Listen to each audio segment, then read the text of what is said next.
This is the best EQ matcher that you can get at the moment, M Matcher by Melda. And I haven't made a video about this yet, but someone asked me under the last video if I can do some kind of deep dive into this plugin and show you how I use it, why I use it, and how it works. And the first reason why I like this plugin is that you have on the left side here a big browser where you can select your reference curve. And you already get here a lot of presets, some factory presets with the plugin, guitar preamps, headphones, correction curves, and master target curves for all kinds of genres and music pieces. And to be honest, I don't use any of these. I use my own target curves or reference curves. And I also want to show you how I create these kind of curves here later in the video, of course. So the second reason why I like this plugin is that you EQ not only the mid channel, you also EQ and match the side channel or the side information, right?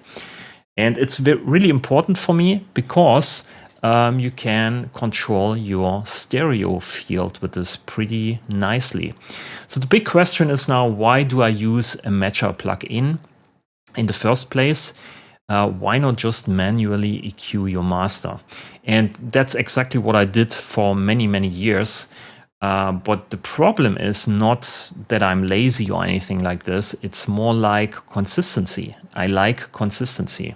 So if you have multiple tracks, you release stuff on Bandcamp, or you have an album or an EP or whatever, and you want to keep the same frequency distribution across all tracks, the same kind of loudness, dynamics, stereo field, and so on. It sounds really weird if you have you listen to one track and then you listen to the other track and it sounds completely different, the completely different stereo field, the completely different frequency distribution, right? So this is why I use this. I want to have consistency between my music pieces in general. I really like to have this. And that's why I use it. And the second reason why I use matching EQs is that it allows me to see big mistakes, big errors pretty fast. If you apply something like this here on the master and you analyze your input and then it tries to apply some kind of correction curve, you can see a big bump in the middle or down here or here, right?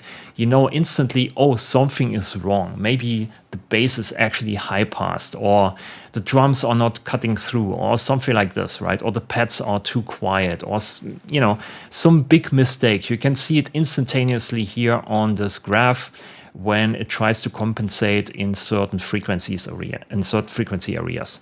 So this is why I use it: consistency and just safety, and allowing me to have some kind of information about what's going on my master, what's going on with my music, what's going on. That's the big question I have.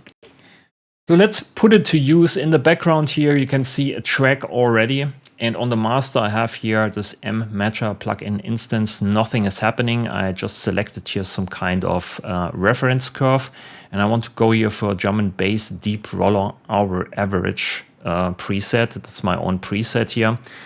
Compiled from multiple tracks. It's not just one single track. Usually, back in the days, I just use one track, but it's actually not really helping because you have this one track and this one track is in a certain key and the bass is on a certain key like F or G and your track is like in D sharp, of course. And you have a different bump here, right? So F is probably here and D sharp is down here or something like this, right? And it tries to push the wrong frequencies for your track because you're on a different scale.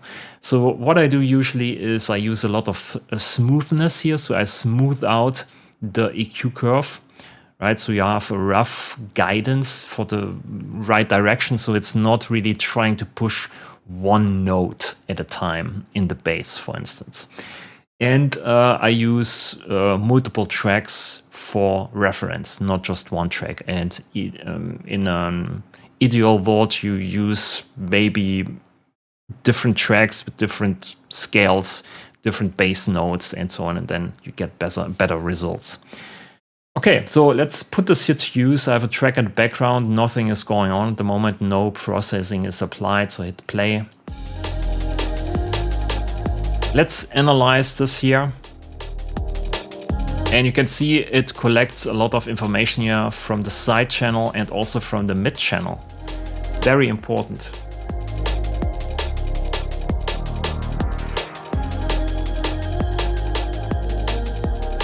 And you can do this here for the whole track if you want to, but most of the times it's just okay to go to a certain area in your track where you have like the bass, the drums and the pad sounds playing, and then just record this and call it a day.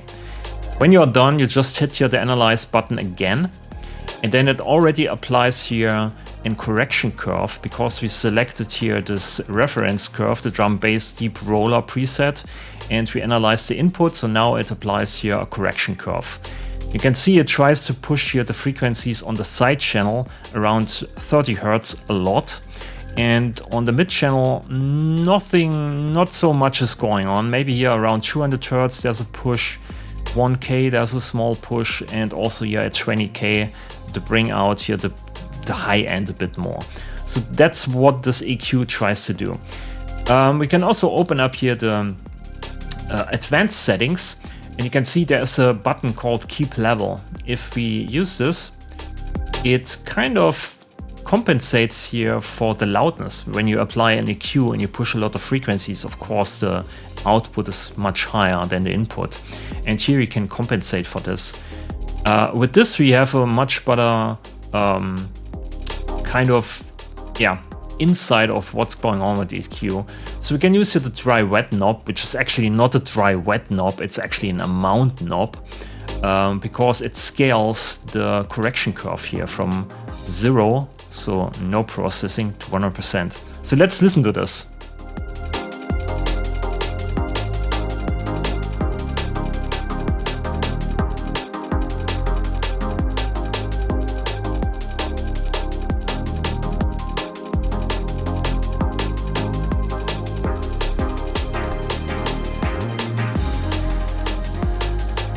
Okay, so you can see it wants to, EQ a lot of stuff out here around 700 Hertz. It pushes a lot of frequencies here around, 40 Hertz, 43 Hertz F1.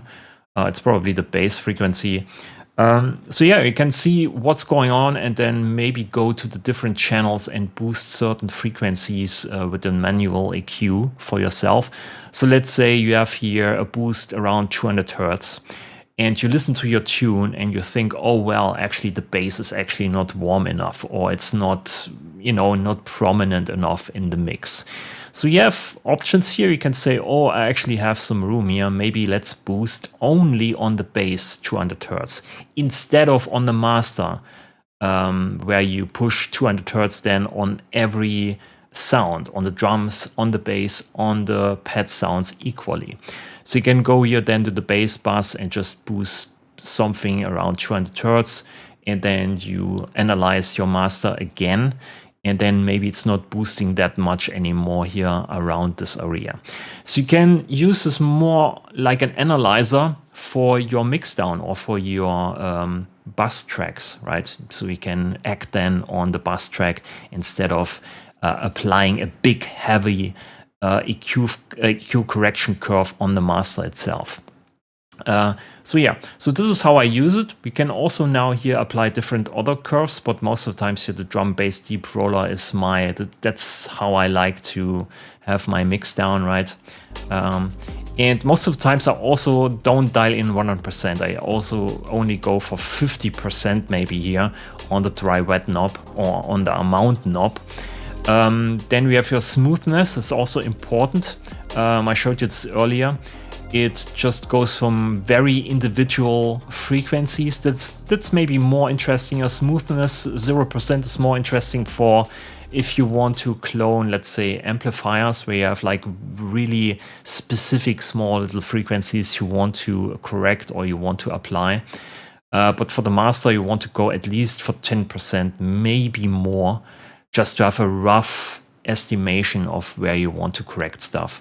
And then there's this knob here called average versus max. So when you analyze the reference curve and also the your track, for the analyze part here, for the input part, you measure the average. So it's a time window, maybe 300 milliseconds, where you measure the loudness there. So you don't get every peak of frequency in the calculation, versus max, which is the maximum, probably the maximum value, the maximum level of a certain frequency. So you can balance this out between the two. And you probably more want to go to average than to max. Maybe max is interesting for club tunes, where you want to really peak with the frequencies at a certain level. So yeah, you can balance this out. And by the way, there's also a really nice help menu here that you can use. Wait a minute. So can't resize this? Okay. So here in there's a lot of stuff you can read how this actually work. And I really recommend to do this here. Average versus max controls the ratio between two analyzed spectrums, infinite average and maximum from temporal average. They respond differently when the audio material is changing the spectral properties. So you have to figure out what's right for your music and then settle down to a certain knob here or a certain knob position that you want to apply then to all your tracks. It's not like you want to have this changing on all tracks, because then you throw basically the consistency out of the window, I would say. Yeah. I have this on all my tracks on the same position. Smoothness is 10%. I think this is by default. This is the default value. Average versus max is 50%. Output is 0. Dry wet is most of the time 50%. Then we have advanced settings. Keep level, I showed you this. It just matches the output signal to the input signal. There's also here on the toolbar, there's an automatic gain control that you can set. When you hit here set, it analyzes the input signal and then matches the output to the input. Also really helpful. We can switch off your mid-side. We also can use keep level. We can switch your minimum phase to linear phase probably. So you can see here the matcher at the moment changes the phase, which is not a big problem. It's not a problem at all. A lot of people make videos about it, why it's a problem, but for me it's a non-problem. You can see here on the left side in Bitwig, the processing latency is 0. But when we switch this here to this different mode, you can see now we have here processing of 170 milliseconds of latency just for the M matcher alone. Here the benefit is that you don't touch the phase if it's really important for you, but I would say you don't need it at all. Then you can change here if you want to use individual channels for reference, like the side channel and the mid channel separately. That's what I explained to you earlier. I really like this because no other matching EQ does this as far I know. And also here for input. Then we have here some range knobs. So you can say, or you want to cut out certain frequencies. So you match basically the whole spectrum, the whole frequency spectrum from 20 to 20K. And you can say, just keep the bass out, right? So make a high pass here by at 140 hertz, for instance, and also keep the top end out, right? So you can only EQ stuff between 146 hertz and 2580 hertz. So you can remove certain frequencies from the equation. Really nice. Quality sliders on 4 most of the times. And yeah, you can also change it to smoothing. I don't know why they have so many options in these plugins. I have no idea. Most of the times you don't need it. But if you want to dive into this, you can change everything. It's really nice to have. So the M Matcher plugin is here on the master at the moment, on this master. And that's okay, but you can also use this on buses, on the drums bus or on the bass bus. So let's remove this here from the master for a moment and only go to the bass or to the drums here. That sound like this, and we can here just apply an M Matcher plugin. We can do the same things to the drums. We just analyze here the drums a little bit, but there's not much happening here with the drums, so we can just stop it. And you can see here it's already trying to apply a curve for a track. And for the track, it's not going to work because with the track, we have pad sounds and we have bass sounds, right? So it applies here, a curve that's not helping at all. But we have here some reference curves for drums that I made myself, right? So here, bass drums, GS median. Here I analyzed a lot of drums from some sample libraries I like, just to have the same kind of consistency, okay? I've also here, let's say, a pink noise curve, stereo, 70 hertz cut, so there's a low cut at 70 hertz. That's mostly where most of my drums cut anyway, so there's nothing below 70 hertz for me with most drums. So I can EQ the strum bus here to a pink noise curve.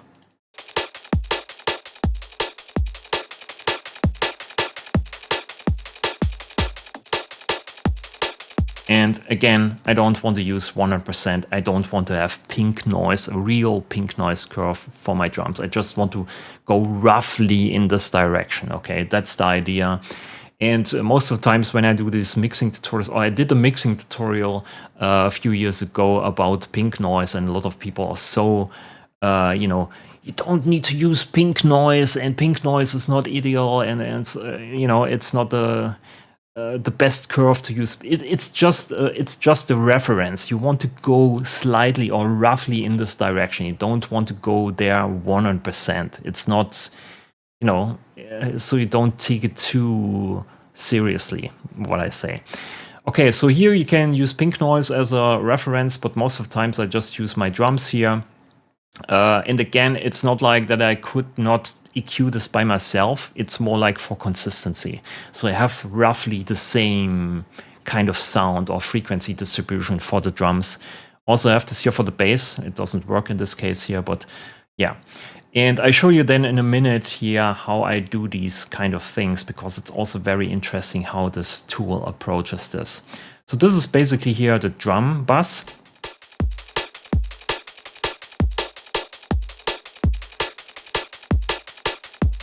Yeah, it takes stuff out. And you can combine this then with the master, right? So if you have, for instance, a track that you like, what you can do then is use a stem separation tool with AI. So you separate the drums from the bass, from the pad sounds, and then you have 3 different stems for each different track. And then you can analyze each stem, each track on the master, and then you combine everything. So you have like a master target, and also the targets for the buses, for the bass bus and for the drums bus and for the pads bus. And then you can combine everything here on these individual buses, and then on the master you're already set more or less, because everything of this is contained in this already. So you don't need to make a science out of this. I try basically everything I can just to see what's coming out. So I'm exploring this kind of idea. How far can I push this? If is this actually helpful? But you don't need to do this. If you just use M-Matcher on the master and you use a preset target, you're good, okay? This is just my kind of fetish to go into this and try all kinds of possible ways and try out some weird ideas. So you don't need to do this. It's not something you need to do.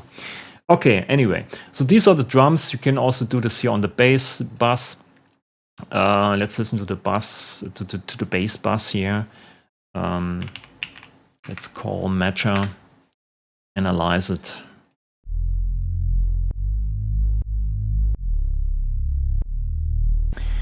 And it also depends, of course, what kind of bass you have as a reference, right? So if you have a sub bass and you reference some kind of mid-rangey neurofunk bass, it's also not going to work. But you can work around this. Okay, so we have this. We compare this here to our bass preset. You can see there's a lot of stuff going on here. So it wants to push a lot of top end. which is not what I want to do because it's a very muffled bass. It's just a sub bass. So we can go here to the advanced settings and just, you know, remove this here from the equation again and just call it a day. Keep level. You can see there's nothing left here. Actually, it wants to EQ some stuff here around 50 Hertz, but it's probably because of the input material. Maybe use a bit of smoothing here, just to have some ref curves. And here it tries to EQ out stuff for the mids or the low mids of the kick drum probably. So you can see what's happening. So it's also interesting for learn how to EQ certain things if you analyze a lot of different music, right? So yeah, so this is now here the drums and the bass, and then you go back to the master and put another M matcher on that, and then you analyze here again the whole thing. So this is what you can do with this, and I'll show you in a minute how I actually created these reference curves, because it's very easy. You can do this in multiple ways. Let's apply here the correction curve for a moment.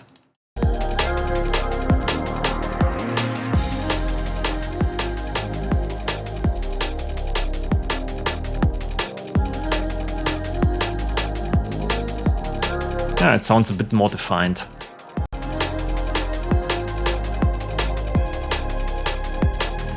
Okay, so the reference curves. So I have some presets here already, but you can just hit the analyze part. So you put this maybe on a different track. So you import maybe a track you like on a different channel here, and then you hit analyze. And it does the same thing as before, but now it uses here this as a reference curve, as a target curve.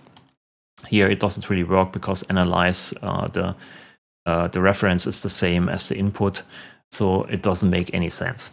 But you can just hit this button and analyze whatever comes into this plugin. And as I said before, you just import a track you really like, and then you have a new reference curve. But in my opinion, it's okay to do this. It's maybe more helpful for cloning amplifiers or single sound sources or stuff like this. What I do most of the time is I use this drop-down menu here. You can see there is here analyze folder or average analyze. Loads all analyzes in selected folder and produces an average, right? So what you can do is you can just use here on folder, and you can see I have a lot of different folders with reference A/B compare stuff. So for instance, here I have 2025 drum and bass drums, right? So I have this folder, and there's a lot of different sounds in there. Maybe you can look into this here. Looks like this. So it's actually just drum loops from a sample pack or from multiple sample tracks I really like. So we just analyze this here, and we get some kind of curve from this. Wait a minute here, it's actually analyze folder, drum bass drums, hit OK. And then we can say output folder for the analysis stuff, right? So you just make some kind of folder, I don't know, maybe do something here, tutorial, hit OK. And we choose this, hit OK. And then it just brings in all the different samples or drum loops, as you can see here. And it creates individual curves from that, only for the drums. And you can do this with every kind of song or stems or whatever you want to use for that. It takes a while. So now that we have this, we have now individual curves for each of these drum loops, which is okay. But we want to have all of them combined. We want to have an average from all of these samples. So what we can do now is we can go here to the drop down from the reference and say average analysis, loads all analysis in selected folder and produces an average. This is okay, but there's another one here called average median. And the only difference you want to know for these two is that you want to use this average here for when you have below 10 tracks or 10 sound sources you want to compare. And you want to use average analysis median you want to use when you have a lot of different tracks or stems you want to compare. In our case here, we have a lot of different stems, at least 20. And median just calculates the average in a different way. I don't want to go deeper into this math because I don't understand it really, but it takes kind of a different approach. And when you use here the normal average value, it's just taking all the values. Let's say you have 20 values, and then it just adds all these values together, and then it divides it by the quantity, let's say 20, and then you get a value out of this. The problem with this is when you have like one source in there that kind of have a big difference in there or has some weird frequency shapes in there, it kind of influences the whole average a lot. And with this here, it's not the case. It just takes every time the middle value. So each individual sound source doesn't have that much influence over the whole outcome. Okay, I don't want to go deeper into this, but just use this if you have multiple or a lot of sources above 10, and use this if you have below 10 sources. So here we use median. I really like this. And it takes all of these things together, right? And it uses this to calculate the curve that we have here now at the moment. And then we can save this as a preset. Saves current thing, tutorial. Bam. Want to rewrite all the files? I don't know. Oh, I selected here something. Okay, that's a problem. Tutorial. Yeah.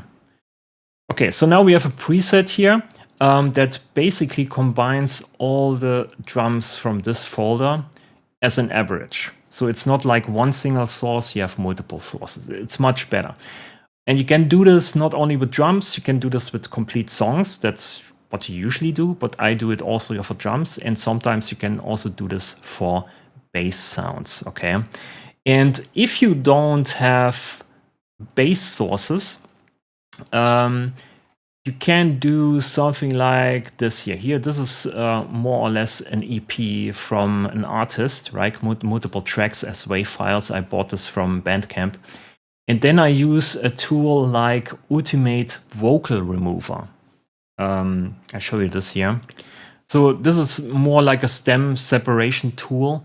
I think it's open source. It's completely free. But the big benefit of this tool is that it has a lot of models you can use for separate certain stems. It's not just one big model for everything. You can use different methods here to separate stuff.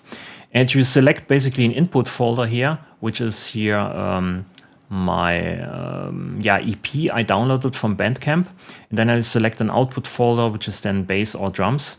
And you select all the stems you want. And what I use sometimes or most of the times is using this here, sample mode, 30 seconds. So it's not processing the whole track, stem separating the whole track, it's just separating 30 seconds. But the big part is it's not using the beginning of the track, it's using the middle part where the meat is. So it's kind of intelligent in a way. So it's separating the meat of the track instead of the beginning. So you get like drums and bass from your music that we bought from Bandcamp, right? And you have some bass sounds here. Maybe I hit play.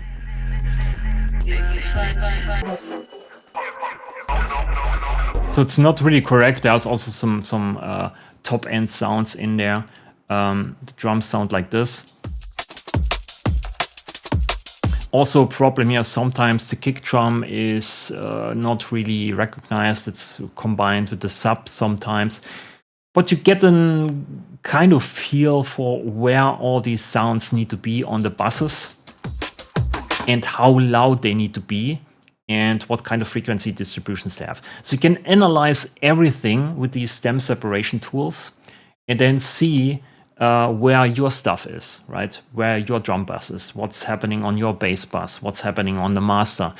And then you combine everything and you can use this then in the M-Matcher plugin and just analyze and compare, learn, maybe apply the curve. Sometimes you just want to see what's going on, where's the difference, and then apply a manual EQ on the bass in a certain place on snares. You also can compare single sounds like snare sounds. Where is the snare sound hitting for this track? I really like what's going on there. Just analyze it, compare it to your snare sound, and then you can see where it's lacking. One big piece is missing with these EQ matching plugins all the time, and I don't know why it's not solved yet on the plugin market, and that's dynamics. If you have a snare sound and the snare sound is completely dynamic, it has a big dynamic range, you can apply as many EQ curves you want. It will never sound like the original snare sound that is clipped out of your mind. You know, it's clipped to the max. So you need to keep in mind that the dynamic range is a big part of all of that. If you want to match tracks, if you want to match drum buses or single sounds, the dynamic range, the saturation plays a big part in this. So yeah, this is how I use M-Matcher here. I use it for the master. I use it for the buses. I use it for sounds. I use it for applying resonator curves or amplifier curves or cloning sound characteristics, stuff like this. Sometimes you can also apply the inversed thing, right? You want to subtract something. You can also do this here. I think there's something like reset. Where is it? There's some kind of feature here where you can exchange basically the reference for the input, and then the input is the reference, but I can't find it. Invert. Yeah, it's invert. Inverts the analysis. So it's doing the exact opposite. Sometimes this is really helpful, just to subtract something from something else. So let's say you analyze the drums and then you analyze the bass, and then you can subtract basically the drums from the bass, and then you EQ everything on the bass out that's happening in the drums, or vice versa. Instead of using something like Smooth or Spectral Compressor, which is also cool, but it does it live. So you have like always this dynamic place. And sometimes you want to have a static EQ, EQing stuff out. You can also do this here, but most of the times I do this not with Matcher. I use Spectrum Thief, which I also still use. This one here is completely free, and I think it's also open source if I'm not wrong. So here you can do the same thing, but it lacks basically here the side or the mid processing and the separate side processing part. Besides that, it is also a cool thing, and also the presets are missing. So this is why I don't use this all the time. But sometimes, or most of the times, I want to have a static EQ. Stuff like Sooth or what's the name, Gullfoss or DSEQ applies all this stuff live with a dynamic response, which I don't really want sometimes. Sometimes it's okay, but not all the time. Anyway, enough talk. Thanks for watching. I hope you get some nice information out of this video. Leave a like if you like the video, subscribe to the channel, let me know what you think, and I see you in the next video. Thanks for watching. Bye.